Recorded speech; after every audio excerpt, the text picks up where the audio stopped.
آج کل بھی لوگوں کا خیال یہ ہے بچے پیدا مت ہونے دو، نمرود کے چانے سے نہیں ہوا تو تمہارے چانے سے ہوگا،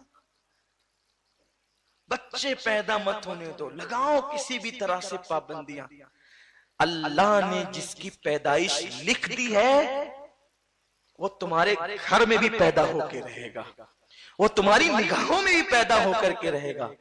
اب مسلمانوں کو چاہیے کہ وہ بچوں پہ روک نہ لگائیں، ایسے ایسے شیطان آتے ہیں بہکانے کے لیے، اتنے بچے ہوں گے، رکھو گے کہاں، پڑھائی کیسے کرو گے، کھلاؤ گے کیا، تم نے کھلانا ہے، تم نے رکھنا ہے۔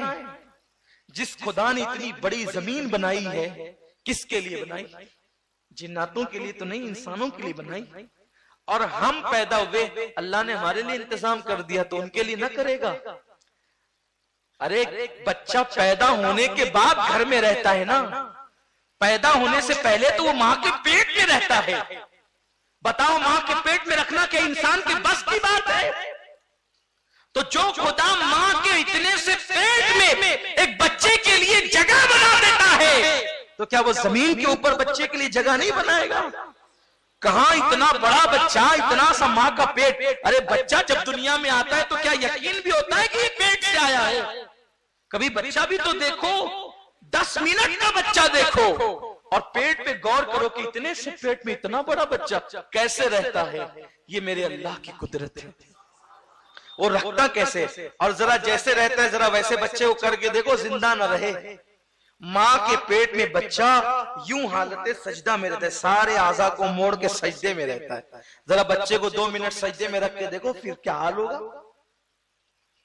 اب اگر ذرا ذہن حاضر ہے تو ذرا سا اور آگے بڑھ کے سن لیں۔ ماں کے پیٹ میں حالت سجدے میں ہوتا ہے، لیکن پیدا ہونے کے بعد اگر اس بچے کو آپ 2 منٹ سجدے میں رکھے بچہ مر جائے گا، سانس نہ لے سکے گا۔ لیکن یہ میرے نبی کا معجزہ ہے، تمہارا بچہ پیدا ہو تو 2 منٹ سجدے میں تم رکھو تو سانس نہ لے سکے، مر جائے، اور مصطفیٰ جان رحمت نے پیدا ہو کر سجدہ کر کے بتایا نہ میں تم جیسا نہ تمہارے بچوں جیسا۔ حضور سجدہ کر رہے ہیں، یہ شان اللہ کی، میرے رب کی شان ہے۔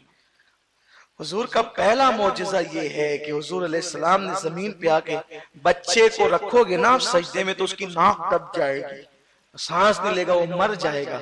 لیکن حضور نے سجدہ کیا، گویا کہ پیدا ہو کر بھی یہ شعور جانتے ہیں، شعور ہے، جانتے ہیں کہ ناک سجدے میں کس پوزیشن پہ رکھنی چاہیے۔ اسی لیے تو میرے امام نے کہا گود میں حالت شباب، حال شباب کچھ نہ پوچھ۔ گود میں حالت شباب، حال شباب، ارے بچپنے میں وہ جوانوں کی طرح ہے تو وہ جوانی میں کیسے ہوں گے اس کا تو کوئی بیان ہی نہیں ہو سکتا ہے۔